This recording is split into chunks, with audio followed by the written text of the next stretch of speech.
बीते दिनी हर साल ਦੀ ਤਰ੍ਹਾਂ ਆਨੰਦ ਈਸ਼ਵਰ ਦਰਬਾਰ ਨਾਨਕਸਰ ਬਦਨੀ ਕਲਾਂ ਵਿਖੇ ਮੱਸਿਆ ਦਾ ਦਿਹਾੜਾ ਬੜੀ ਹੀ ਸ਼ਰਧਾ ਨਾਲ ਮਨਾਇਆ ਗਿਆ। ਇਸ ਮੌਕੇ ਹਜ਼ਾਰਾਂ ਦੀ ਗਿਣਤੀ ਵਿੱਚ ਸੰਗਤਾਂ ਪੁੱਜੀਆਂ ਜਿਨ੍ਹਾਂ ਨੇ ਸਮਾਗਮ ਵਿੱਚ ਸ਼ਿਰਕਤ ਕੀਤੀ। ਇਹ ਸਮਾਗਮ ਬਾਬਾ ਜੋਰਾ ਸਿੰਘ ਜੀ ਬਦਨੀ ਕਲਾਂ ਵਾਲਿਆਂ ਦੀ ਰਹਿਨੁਮਾਈ ਹੇਠ ਕਰਵਾਇਆ ਗਿਆ। ਇਸ ਮੌਕੇ ਬਾਬਾ ਜੋਰਾ ਸਿੰਘ ਜੀ ਨੇ ਸੰਗਤਾਂ ਨੂੰ ਆਪਣੇ ਵਚਨਾਂ ਨਾਲ ਨਿਹਾਲ ਕੀਤਾ।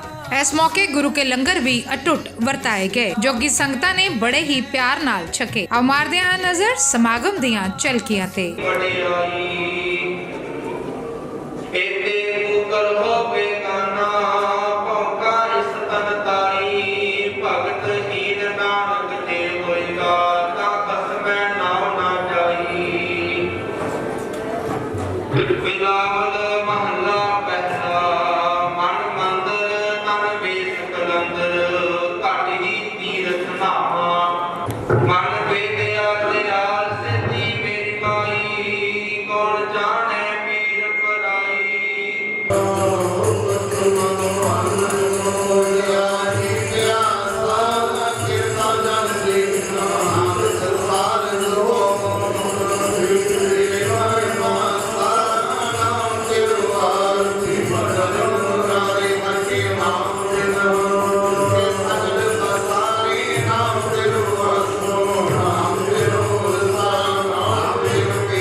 जिन्हां दा मालक बाबा जी दे नाल बाबा गुरबख्श सिंह जी ते नाल ही बाबा जगतार सिंह जी उन्हां दे नाल बहुत प्रेम है गुरमुख प्यारिओ।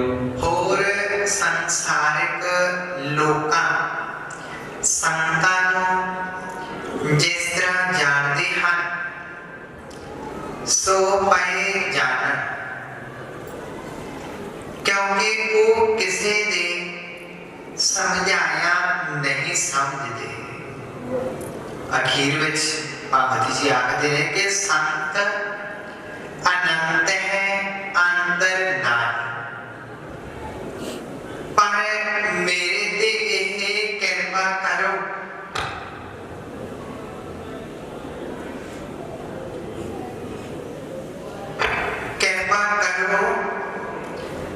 जो यह जानता है कि संत पुरुषां अते परमात्मा विच कोई फर्क नहीं होता।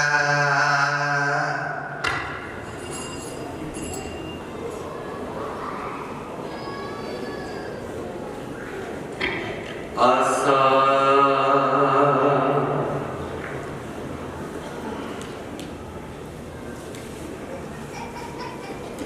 तुम चंदन हम एरंड बापुरे, संग तुम्हारे बसा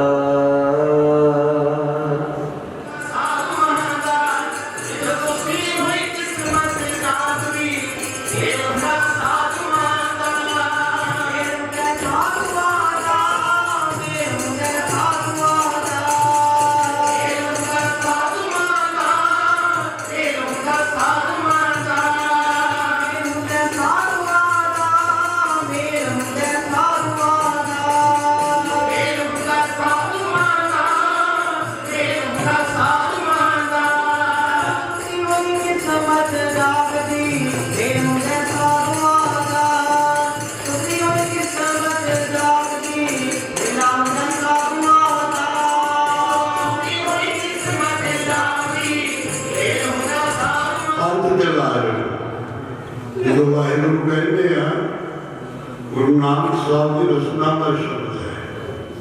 ये दुध है वाहिगुरु, गुरमत है। खालसा पंज प्यारे जो नंबर चुकाते वाहिगुरु का मंत्र देते दुध है।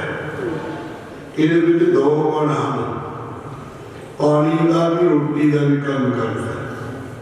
वाहिगुरु लोक भी सुखी करता है, परलोक भी सहेला करता है। इतने वाहिगुरु का वासा है। जेड़ा वाहे वाहे शब्द की वडियाई है अकाल पुरख दी, गुरु ही शब्द है गुरु नानक। क्यों रखना फंक्शन जो वाहे कहना उदो निरंकार है, जो गुरु कहना वो गुरु नानक है। वाहिगुरु गुरु नानक है। जो तुम आए पढ़ लागे थोड़िया मूँह में कंध के उत्ते भी तुहानूं गुरु नानक साहब नजर आउण लगे। बहुत बड़ा वचन अपने बाबा जी का तत्त विच ब्रह्म ज्ञानी मोहर लग्या का वचन इतों तक वचन करते सन जी इस तरह जपया जाए। जो दरख्तां वाल वेखेगा तो पत्ते पत्ते के उत्ते गुरु नानक की तस्वीर नजर आउण लगे। कमाई की लोड़ है, कमाई वाली संत बैठी है, भागा का समा मिलया हुआ है। इस करके इस समय सतयुग दे विच भी गल नहीं सी, द्वापर त्रेते विच भी नहीं सी। बाबा जी ने कृपा की थी, बाबा जी ने पुरातन जो इतिहास है ਉਹਦਾ ਦ੍ਰਿਸ਼ਟਾਂਤ ਦਿੱਤਾ ਜਾਂਦਾ ਪਰ ਤੋੜਾ ਮੁੜ ਕੇ ਇਸ ਦਰਬਾਰ ਬਾਬੇ ਨਾਨਕ ਤੇ ਚੜ੍ਹਿਆ ਜਾਂਦਾ ਵੀ ਬਾਬਾ ਨਾਨਕ ਜੀ ਦੇ ਚਰਨਾਂ 'ਚ ਬੈਠੇ ਆਪਾਂ ਹੁਣ ਕੀ ਲੈਣ ਆਏ ਆ, ਜੇ ਮਿਲ ਜਾਵੇ ਕਿੰਨੀ ਕਿਰਪਾ ਹੋ ਜੂ, ਕਿੱਥੇ ਨੂੰ ਪਹੁੰਚ ਜਾਵਾਂਗੇ। ਇਸ ਕਰਕੇ ਉੱਥੇ ਪਹੁੰਚ ਜਾਵਾਂਗੇ ਜਿੱਥੋਂ ਆਏ ਨਿਰੰਕਾਰ ਆਪਾਂ ਨੂੰ ਸਮਾਂ ਮਿਲਿਆ ਹੋਇਆ ਹੈ, ਵੱਡੇ ਭਾਗਾਂ ਵਾਲੇ ਹਾਂ। ਇਸ ਕਰਕੇ ਸੋ ਸਮੇਂ ਨੂੰ ਬਹੁਤ ਜ਼ਿਆਦਾ ਸਾਂਭਣਾ ਪੈਂਦਾ ਹੈ, ਸਰੀਰ ਨੂੰ ਵੀ ਸਾਂਭਣਾ ਪੈਂਦਾ ਹੈ, ਸਾਂਭੋ ਸਰੀਰ ਦੇ ਨਾਲ ਮਨ ਨੂੰ ਪਹਿਲਾਂ ਸਾਂਭਣਾ ਪੈਂਦਾ।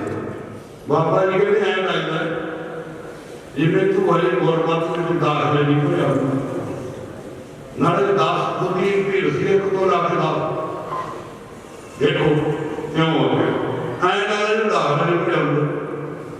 बाबा जी कहते एक तो पहला गया, एक तो पहला कौन सी,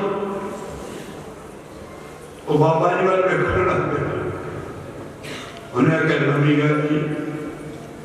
बाबा जी कहते बोल में तो है ही नहीं, एक तो मिलो ते बाबा जी कहते दूजा काहे समझ गए जब मैंने मर जाए एक को सिमरो क्या दावे वालों को अपनी, एक को सिमरो नानक जो जालर थारे हाथ बनाए दादरीर चरणों से डिगे दान में कहने की लोड़ नहीं। सारे तरक्के में विद्यर मथार कर जाए किसी भर के ऊई नाना को दें इस करके नहीं आए बाबा जी चल इस करके तारी आते को गई है नाम दूजा का है गुरु अंगद साहब गुरगद्दी के मालिक किवें बने बहुत त्याग बड़ा हुक्म नहीं मानी हुक्म मने एकदा हुक्म मनिया एवें साध संगत गुरु पातशाह के एक सुन अवर ना कोई और नानक के लक्षण कहते रखी हो रवि ज्ञानी एक सिर अवर ना कोहे जब ये गल पहला दोगे ना बस फिर ब्रह्म ज्ञानी और भी ना होना इनके यही ब्रह्म ज्ञान है बस यही जिला गुरमंत्र जपेगा बाजा मारेगा अमृत वेले ठंडे पानी नहावेगा शरीर पर जग उठिया वाहिगुरु है ना कहेगा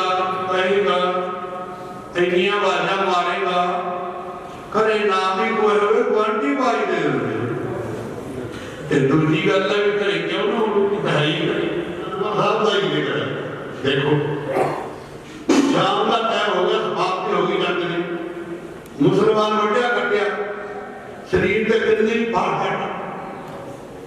ते कान्या में क्या है दुनिया में सारे शराब में हरे है करते हैं उधर जाकर समान सामने हुए ते मास्टर ने पानी में है भाई को दिया नंगे उन्हें गांव के देखे उन्हें देखे मुसलमान है और की भी के सिख गुरु उनके नाम सुनो बच्चों सिख ना सीखना है जे सारी लोग सीखी जाइए ना तो ताई सिख है आप जिद्दे तुसी कहता ना मैं सिख बन गया उधर सिखी दे विचों चाक के बाहर मारे जाता होता नहीं सिख सारे कोई इहदा भरोसा कोई नहीं मानता एक पाले भी विछड़ जाता बदल जाता इस करके साथ संगत भाई घरेजी ने देखा तो फिर छिप गया उधर कितने फट शरीर के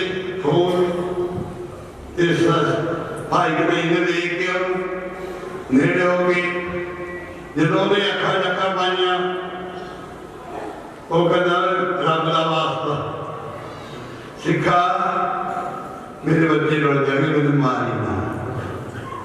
ਉਹ ਕਹਿੰਦੇ ਨਹੀਂ ਸਾਡੀ ਗੁਰਗੱਦੀ ਨੇ ਗੁਰੂ ਨਾਨਕ ਦੀ ਕਹਿੰਦੇ ਦਿਆਵਾਨ ਹੈ।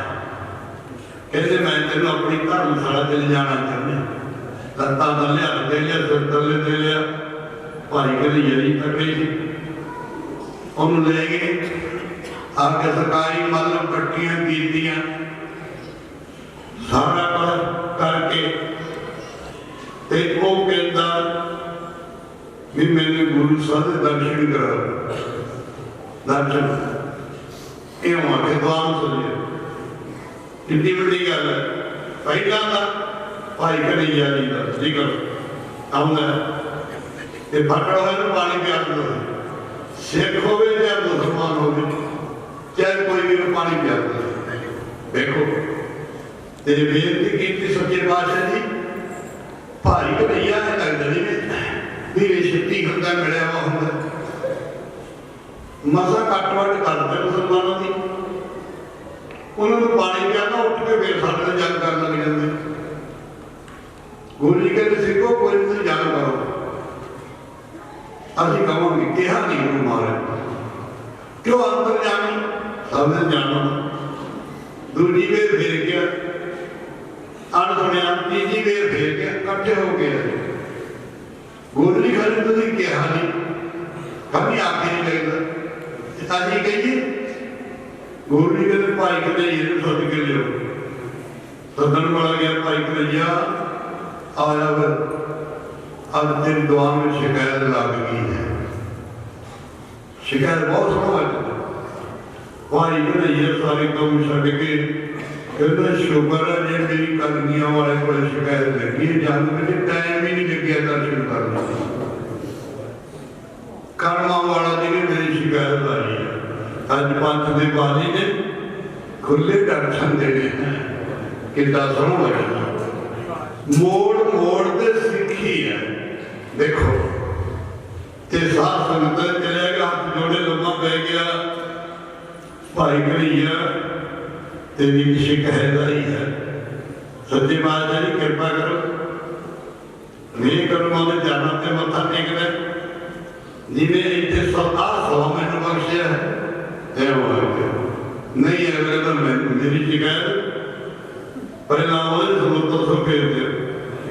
ਇਹ ਹੁੰਦਾ ਇਹਨੂੰ ਘੜਾ ਬਣੀ ਬੈਠ ਤੇ ਸਾਧ ਸੰਗਤ ਉੱਥੇ ਗੁਰੂ ਜੀ ਦੇ ਭਾਈ ਕਨਈਆ ਅਸੀਂ ਸੁਣਿਆ ਤੁਸੀਂ ਮੁਸਲਮਾਨਾਂ ਨੂੰ ਪਾਣੀ ਪਿਆਈ ਜਾਂਦੇ ਆ, ਪਾਣੀ ਪਿਆਉਣੇ ਆ। ਕਹਿੰਦੇ ਪਾਤਸ਼ਾਹ ਜੀ ਜਦੋਂ ਤੁਹਾਡੇ ਕੋਲ ਕੋਈ ਆਉਂਦਾ ਤੁਸੀਂ ਕਹਿੰਦੇ ਆ ਵੀ ਗੁਰੂ ਦੇ ਸਿਖਾਏ। ਇਹਨੂੰ ਕਹਿੰਦੇ ਕਰਨੀ ਤਰਫ ਜਦੋਂ ਕੋਈ ਆਉਂਦਾ ਸੀ ਗੁਰੂ ਸਾਹਿਬ ਨੂੰ ਬੁਲਾਉਂਦੇ ਸੀ ਆ ਵੀ ਗੁਰੂ ਦੀ ਸਿੱਖਾ ਆਵਾ ਦੀ ਗੁਰੂ ਨਾਨਕ ਦੀ ਸਿੱਖਾ। ਇਹ ਆ ਕੇ ਤੇ ਸੱਚੇ ਪਾਤਸ਼ਾਹ ਜੀ ਜਦੋਂ ਉਹ ਮੈਨੂੰ ਕੀ ਕਹਿੰਦਾ ਸੀ ਪਾਣੀ ਪਿਆਉਣ ਵਾਲਾ ਮੁਸਲਮਾਨ ਜਾਂ ਸਿੱਖ ਆਏ ਨੂੰ ਉਹ ਮੈਨੂੰ ਕਹਿੰਦੇ ਗੁਰੂ ਦੀ ਸਿੱਖਾ ਮੈਨੂੰ ਪਾਣੀ ਪਿਆ। ਕਹਿੰਦੇ ਮੈਂ ਸੋਚਦਾ ਸੀ ਮੇਰਾ ਧਿਆਨ ਕਲਗੀਆਂ ਵਾਲਾ ਪਾਣੀ ਖੋਲ ਮੈਂ ਤੋਂ ਆਪ ਮੰਗਦਾ।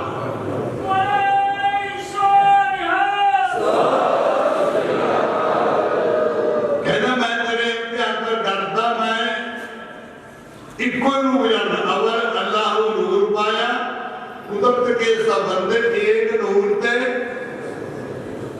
ਸਭ ਨੇ ਕੋ ਮਿਲਿਆ ਕੌਣ ਭਲੇ ਕੌਣ ਮਾੜੇ। ਕਹਿੰਦੇ ਮਹਾਂਪੁਰਖਾਂ ਦਾ ਜਿਹੜਾ ਇਤਿਹਾਸ ਹੁੰਦਾ ਹੈ ਬਚਨ ਹੁੰਦੇ ਆ ਤਾਂ ਹੀ ਆ ਕੇ ਪੁੱਤ ਸਲੋਕ ਸਾਧ ਕੇ ਬਚਨ ਮਨੀਕ ਲਾਵੇ ਤਾਂ ਹੀ ਹੈ ਫਰਕ ਹੈ। ਇਸ ਕਰਕੇ ਸੱਚੇ ਪਾਤਸ਼ਾਹ ਬਹੁਤ ਖੁਸ਼ ਹੋਏ ਤੇ ਇੰਨਾ ਖੁਸ਼ ਹੋਏ ਗੱਲ ਹੋਏ ਕਹਿੰਦੇ ਧੰਨ ਭਾਈ ਕਨਈਆ ਤੇਰੀ ਸੇਵਾ ਪ੍ਰਵਾਨ ਹੋ ਗਈ ਹੈ। ਤੇਰੀ ਸੇਵਾ ਹੀ ਪ੍ਰਵਾਨ ਹੋ ਗਈ। ਤੈਨੂੰ ਪਾਣੀ ਪੀਣ ਦੀ ਲੋੜ ਹੀ ਨਹੀਂ ਰਹੇਗੀ। ਉਹਨੇ ਆਖਿਆ ਪਾਣੀ ਦੇ ਨਾਲ ਹੀ ਪ੍ਰਵਾਨ ਹੋਈ ਹੈ। ਹੁਣ ਵੇਲਾ ਕੀ ਕਰੂ। कहते ने तू आए करते में ब्रह्म ज्ञान आ गया। ब्रह्म ज्ञान आ गया ते तू हुण कीर्तन जो है कीर्तन ने कहीं मेरा स्वभाव है थोड़ा भजन कीर्तन की भी भेजा करूंगा अमृत वेले भेजा करूंगा पर तेरी सेवा पहला लाई है मदावरा मिले मैं प्यार किया वो तो सेवा नहीं छड़नी वो भी कीर्तन की भेज ये सेवा भी करूँ देखो आज या नहाऊंगा या पानी पियाऊंगा कोई कम करूंगा देखो क्या आ गया ये सात संगत सदगुरु के तो चंगा पाई के नहीं आ कीर्तन की भी बह जाई ते नाल आए कर भी माला पट्टी भी ले लिया कर माला पट्टी भी दिती नाल हजूर ने उसके नाल होर 5 सिख भी दिते सिख चक्कर वास्ते कोई भी होवे ते मुसलमान जो माला पट्टी सारा कीतियां ना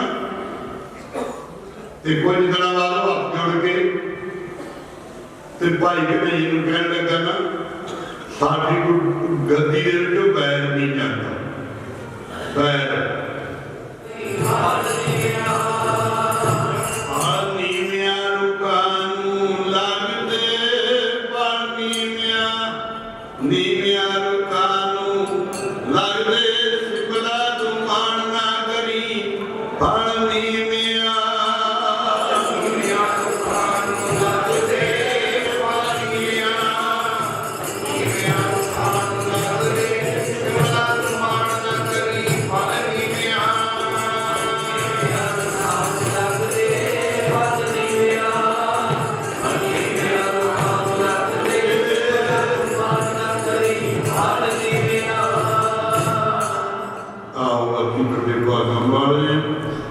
निमरता कितनी आवेगी अमृत वेले उठियो सुखनी साहब दे जदों गुरु ग्रंथ साहिब की रचना नहीं थी ना नौ पातशाही ताई उन्होंने बेनती करते थे गुरु जी कि नित्यनेम नाल पातशाह जी निर्जे गुरु दे नाल सारी जिंदगी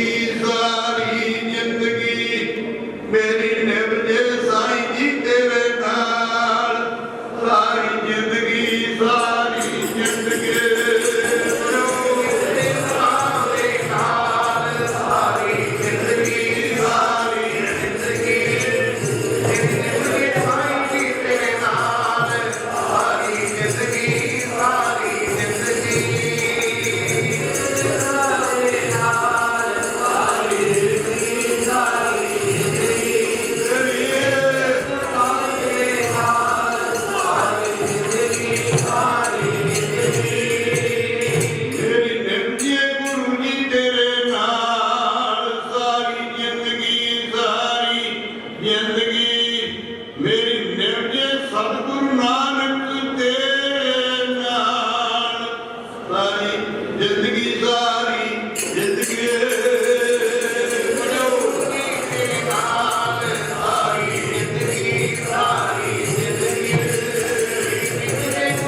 ਵਾਹਿਗੁਰੂ ਜੀ ਕਾ ਖਾਲਸਾ। ਖਾਲਸਾ ਵਾਹਿਗੁਰੂ ਜੀ ਕੀ ਫਤਿਹ। ਭੈਣ ਜੀ ਇਹ ਸਾਡੇ ਨਾਲ ਜਿਹੜੇ ਭੈਣ ਜੀ ਨੇ ਫਲਸਫਾ ਡੈਰੀ ਜਿਹੜੀ ਆਪਣਾ ਨਾਨਕਸਰ ਠਾਠ ਹੈਗੀ ਆ ਦਿੱਲੀ, ਉਹਦੇ ਜਿਹੜੇ ਸੇਵਾਦਾਰ ਨੇ, ਮੁੱਖ ਸੇਵਾਦਾਰ ਜੱਜੀ ਵੀਰ ਜੀ, ਉਹਨਾਂ ਦੇ ਧਰਮ ਪਤਨੀ ਨੇ ਔਰ ਸੇਵਾ ਦੇ ਵਿੱਚ ਲੱਗੇ ਹੋਏ ਨੇ। ਉਹਨਾਂ ਦੇ ਨਾਲ ਪਿਛਲੇ ਲੰਬੇ ਸਮੇਂ ਤੋਂ ਸੇਵਾਵਾਂ ਜਿਹੜੀਆਂ ਜੱਜੀ ਵੀਰ ਜੀ ਦੀਆਂ ਉਹ ਇੰਦਕ ਨਹੀਂ ਹੈ ਕਿਸੇ ਤੋਂ ਵੀ, ਜਿਸ ਤਰੀਕੇ ਨਾਲ ਉਹਨਾਂ ਨੇ ਸੇਵਾ ਕੀਤੀ ਹੈਗੀ ਆ ਔਰ ਹਮੇਸ਼ਾ ਗੁਰੂ ਦੀ ਜਿਹੜੀ ਹੈਗਾ ਓਟ ਆਸਰਾ ਲੈ ਕੇ ਸੇਵਾਵਾਂ ਕਰਦੇ ਨੇ ਸੰਗਤਾਂ ਨੂੰ। ਬਹੁਤ ਦਿੱਲੀ ਵਾਲੇ ਏਰੀਏ ਦੇ ਵਿੱਚ ਉਹ ਏਰੀਆ ਫਲਸਫਾ ਡੈਰੀ ਦਾ ਜਿੱਥੇ ਕਿ ਬਿਲਕੁਲ ਹੀ ਰੋਹੀ ਬਿਆਬਾਨ ਸੀਗਾ, ਉੱਥੇ ਉਹਨਾਂ ਨੇ ਜੰਗਲ 'ਚ ਮੰਗਲ ਕਰਕੇ ਦਿਖਾਇਆ ਔਰ ਅੱਜ ਅਸੀਂ ਦੇਖ ਸਕਦੇ ਹਾਂ ਕਿ ਉੱਥੇ ਆਸ-ਪਾਸ ਦੇ ਲੋਕ ਵੀ ਧੰਨ ਹੋ ਗਏ ਜਿਹੜੇ ਉੱਥੇ ਰਹਿੰਦੇ ਨੇ, ਕਿਉਂਕਿ ਉਹ ਸਥਾਨ ਹੀ ਜਿਹੜਾ ਹੈਗਾ ਉਹ ਆਨੰਦ ਈਸ਼ਵਰ ਦਰਬਾਰ ਦਾ ਹੀ ਬਣ ਗਿਆ ਹੈਗਾ।